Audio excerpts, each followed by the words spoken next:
Hello again, and so in this video I'm going to be talking to you guys about the CoinTrap project that we're going to do.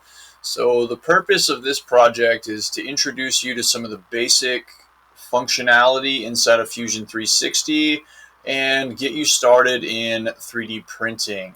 Okay, so here is part one of this video where we're going to talk about how to design your CoinTrap in Fusion 360. So I'm going to show you a very simple design. I'm just going to make a box with some holes in it, and just to give you the basic functions and show you how things work. And then if you guys want to go and design something more interesting for your own personal coin trap, I would encourage you to do that. Okay, so with that in mind, let's get started here by creating a new, so I have a new project open, and I'm going to create a new sketch here, and I'm going to choose a sketch plane. All right, so anytime you click on create sketch, you'll see this first, and you have to tell the computer on what surface are we sketching this. Okay, I typically like to start in the top plane, so I'm going to go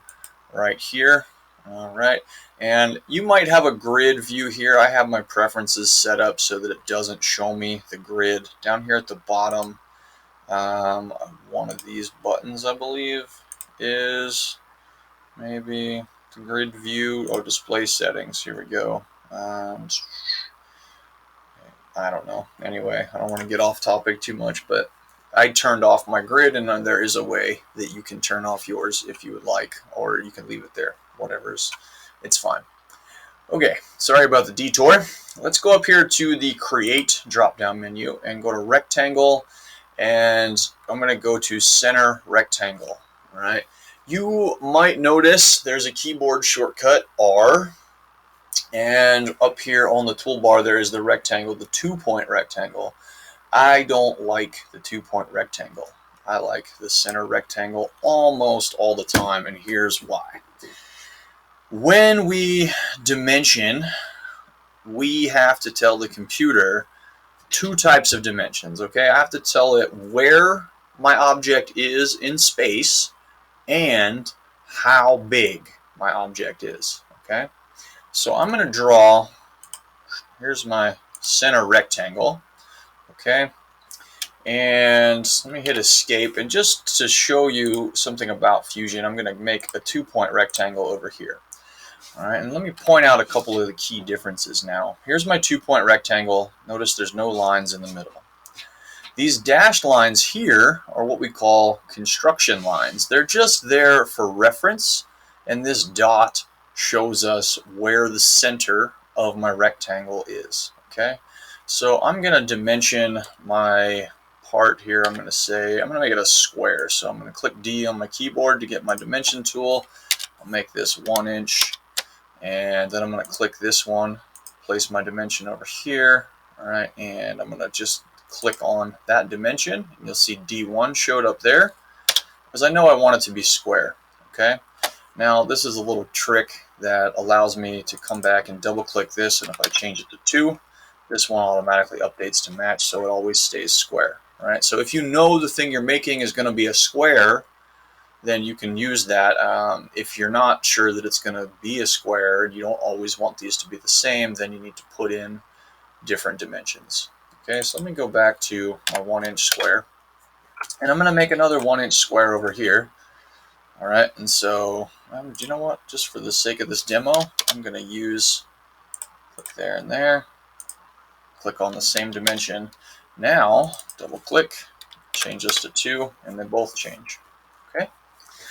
So far we know how to draw a rectangle and dimension it, and perhaps turn our rectangle into a square. Okay, so I've now told my squares how big they are, but I haven't told them where to be. Okay, so let me press the escape key so that little icon by my cursor goes away. So I'm done sketching now. Now I just have a plain arrow out here. And you'll see I can click and drag, and I can move this thing around. All right, if I grab this line, I can move this over here. All right, that's kind of neat. But I want to tell this thing where to be in space. Okay, so our computer has a starting point. That's right here. Perhaps you've seen a graph, maybe in your math class, and you're familiar with that graph having a point called the origin, right? The 0, 0 point, the place where we start measuring from. This little mark right here on my screen is the origin, okay? That is where things start measuring from. Pro tip, make your parts symmetric about the origin. It will save you headaches down the road, okay? So, since I have this defined center point right here, I can go up here to my coincident, and I can tell this point right here that I want it to be coincident with this point right here. Coincident means those 2 points occupy the same place. I'm going to hit escape. All right, and now you'll notice if I try to click and drag any of these, they're not going to go anywhere. In order to accomplish the same thing with this square, I would have to dimension a measurement from here out to my line and from here up to here, and I'd have to tell them how far to be away. It adds more steps. Use the center rectangle, it's going to be quicker. Alright, so let me just click on my center rectangle and press delete. Oops, try that again. Delete, of course it only deletes one line. I love this scissors tool up here. Trim, this is a lot of fun. I just click and drag, and everything I touch goes away. Right? Be careful not to trim away things you actually meant to keep. Again, press escape to get rid of my current tool so I don't chop stuff up. And now we can see my lines have all turned black. They are fully defined, meaning they have both size and position dimensions. This knows how big it is and it knows where to be. And then I'm going to go back in here and just double click on that, change it back to 1 inch. And now I have a 1 inch square. Up here is my green check mark, finish sketch. I am done with my sketch. It is time to go 3D. So what I'm going to do is press extrude, and I could just grab this and pull it up. But you know what? I know that I want my object to be a cube. So I'm just going to type D1 in here because I remember from my sketch that that first dimension I created was D1 for dimension number 1. And I'm going to press enter. Now I have a cube, right? And it'll always stay a cube. Okay, so let's see, we have some things in our folder over here. Good practice. We want to go to sketch, and I'm going to rename sketch 1. I'm going to call that just the base, right? And then I can go down to my timeline down here at the bottom of the screen, and you'll see here's that sketch again and my extrude 1 that goes with that. All right, so let's see if I can right click and select rename, and instead of extrude 1, I'm just going to call it the main body of my design. Okay, now let's say I want to change the size of my cube. Okay, no problem. So let me just double click on that. All right, and you know what, I'm going to make it a 3-inch cube, so I'm going to put 3 there and say enter. My square updated.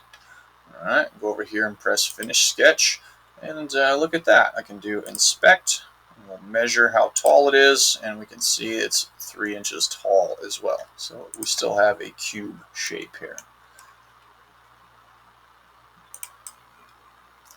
Okay, so now it's time to make some holes through my design because we're going to trap a penny inside of this box, and I want to be able to see the penny. So what I'm going to do is go over here to create sketch, and again you can see my main planes show up, but also I can now click any surface that I've created, any flat surface anyway, right, to sketch on. So I'm going to click this front face right here, click that, and it'll turn so I can see the front face, and you can see I now have front right here. Alright, and so what I'm going to do is I'm going to create my center diameter circle. Alright, so again, I like the center diameter. Here's why. Because just like with the center rectangle, right, it gives me that center point. Okay. Now, I went on Google and I looked up what's the diameter for a penny in inches, and it turns out a penny is 3/4 of an inch. I didn't believe it, so I took a penny and I measured it, and it is 3/4 of an inch. All right, so where is my dimension tool? I'm looking for, there it is, sketch dimension, this tool right here. Also D on the keyboard. Oh, 1 second, I've been sitting still too long and my motion detector lights have turned off.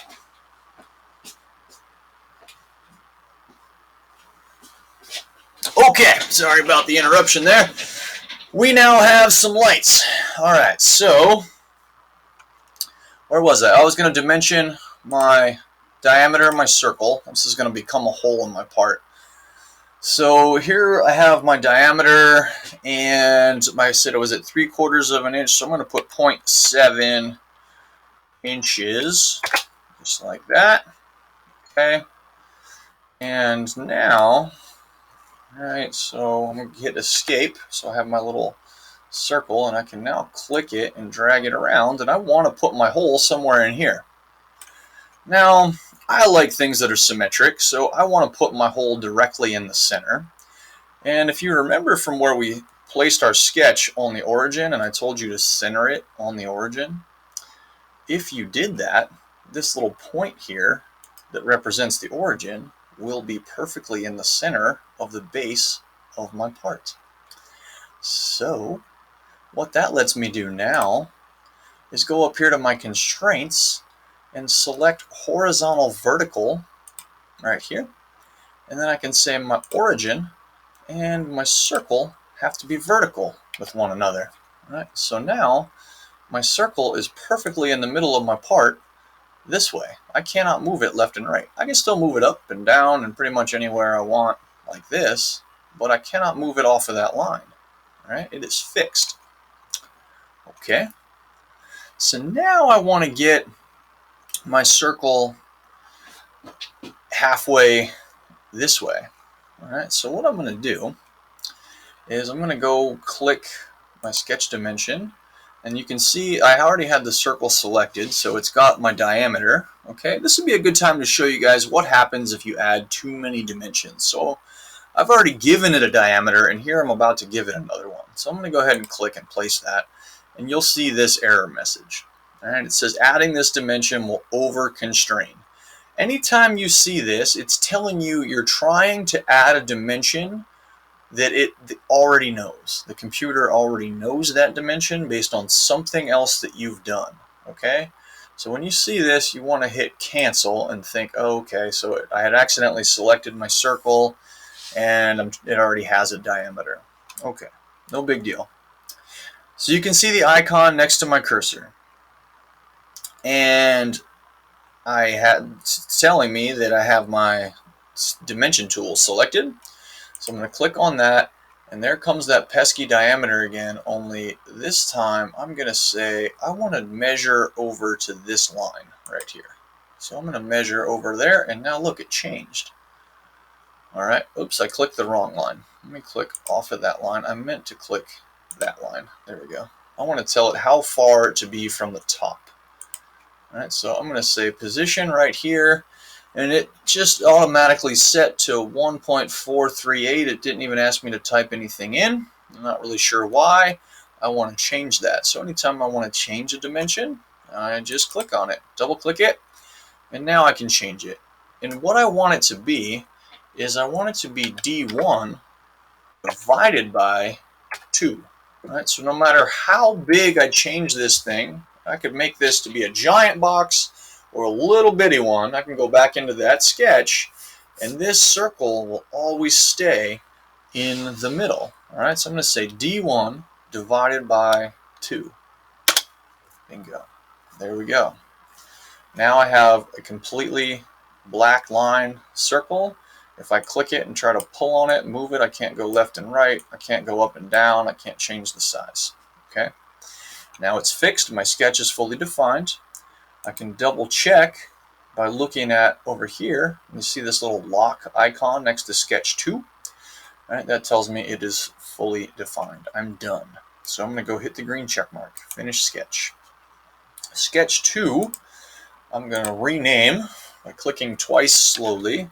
And I'm going to say hole, front, and back. Okay, because I'm going to put this hole all the way through so it goes out the back side also. That way I've only got to do this 3 times instead of 6 times. Alright, so now what we do, we have nothing selected here. We'll go up and get our extrude tool again, and we have to select a profile. So I'll click inside of the circle, and you should see this little arrow. Alright, I can pull it out like Pinocchio. That's not what I'm trying to do. I want to go in. And so if I go the other way, alright, it goes to, alright, I can cut through 9 inches. Okay, here's another pro tip.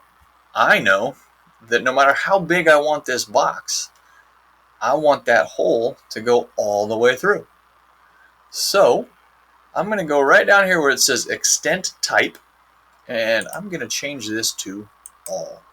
Okay, and now when I press OK, I get a hole all the way through. But here's the beauty of it. I'm working on a 3-inch box right now, right? Let's suppose I want to go back to my original sketch, and I want to go back to my 1-inch box. Finish sketch. There's my 1-inch box with my 0.7-inch hole through. All right, 0.7-inch hole all the way through. Okay, what if I want a 10-inch box? All right, take my 1, double click on it, 10-inch box. Finish sketch. There's my 10-inch box with my hole, and my hole, you can see, still goes all the way through, no matter what size I make it. So I showed you how I could have just pushed it all the way through and I got to 9 inches and oh yeah, that was fine. But if later I decide to come back and make a change, my 9-inch hole would have still been a 9-inch deep hole, and I now have a 10-inch box, so I have to go back and change multiple things.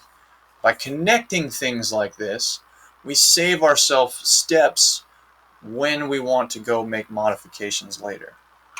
All right, I in fact do want to make a 1-inch box. So zoom in so I can double click that 10 inches, turn that into 1 inch, finish sketch, and I'm looking at my top view, my home view back. There's my hole in the front. Okay, so this next part I'm going to go through pretty fast. Okay, I'm just going to repeat that process on the top and on the right. So I'm going to turn it so I can see the top here. I'm going to say I want to create a sketch on the top surface. I'm going to use my center circle, and right here I can see my origin is in the center. So I'm going to put the center of my circle on the origin, scale it out. All right, and now I'm wishing that I remembered what dimension. Let's see what happens if I tell this to be D2. Is that my dimension? Oh. I was trying to remember what number dimension was the hole size, and I don't remember what it was. So there's a way you can go look it up. I don't want to do that in this lesson, so I'm just going to say 0.7 for now. Okay, there's my 0.7-inch hole. I finish my sketch. I tell it I want to extrude that profile. I push it down a little bit. By pushing it in, this changes to cut. I change the extent type to all. It goes all the way through. Now I have a hole. All right, 2 holes intersecting. One more time on the right side. I'm going to do a sketch on the right. Okay, move this up here. Center hole. All right, click and drag. There's my hole. Dimension it. It's going to be 0.7 diameter. I want to be vertical over my origin here. And then I'm going to press D for dimension. And I'm going to say measure from there to the top. And that should be D1 divided by 2. So it's half of whatever size my cube is. Keeps it in the middle. Finish that sketch. Extrude. Select the profile. Turn it a little bit. Grab the arrow. Push it through. Go over here. Change that to all. Say OK. There we go. Bam. And there's my cube. Alright, that in theory I can fit a penny inside of, but a penny won't fit out of the holes, right? Because it's 50 thousandths too small for the penny to actually be able to come out through the holes. Alright, and so just for good form, I'm going to go rename my sketches slow click twice, and this is whole top bottom. And this is, let's see, if I click it twice fast, it opens the sketch. So finish sketch, 1, 2. There we go. Whole, right, left. Okay, those are my sketches there. And then I can name my extrudes as well. All right, so whole front back. So this extrude should be called rename whole front back. Right. The reason you want to do this is when you come back to your design in a day or a week or a year. Let's see, this was top bottom, and right left. It makes it a whole lot easier to figure out what all this stuff goes to. Right, left. Okay, I have another project I've been working on that I'm on like the 128th version of the project. I've been working on it for over a year, and I just had to go through, and my timeline, there's like, this thing is filled in all the way across, and there's things inside of other things, and I'm trying to figure out, oh yeah, what did this go to? And some of them I remembered to name, and some of them I didn't. And honestly, I don't have the best habit of that. But if you can develop that habit now, you're going to save yourself headaches down the road. Okay, so do that. Now I'm going to go up here and press save, and I'm going to call this CoinTrapDemo, and I don't want to save it inside my Vice Models folder. I'm going to make sure it goes in my GSCAD folder, and I'll hit the save button there, and there we go, CoinTrapDemo V1, the first version. Okay, there it is, there's the holes. All right, so you guys can do other shapes. I have some examples. If you want to see some examples, you could probably Google image search CoinTraps, get some different ideas, things to do. You can also play around with, I'm going to show you one more tool. I'm not going to go through and do it, but you can do a thing called a fillet. So if I click on my fillet tool, and what your fillet tool does is rounds off edges. So you can click on an edge, and you can kind of make that smoother, nice and round like that. So let's see if I can zoom in and select just this edge. I don't want that whole face. Come on, I'm not getting it now. Click on that edge. Come on, give me the edge. Alright, so I'm going to leave you guys to experiment with the fillet tool on your own. There you go, I'm just going to leave that one fillet and the other one's not done. And you can see it kind of changed the look of my hole there a little bit. I sort of don't like that, so down here on my timeline, I'm just going to hit this backup button and roll back that change that I just made. And voila, there we go. Put it back how it was.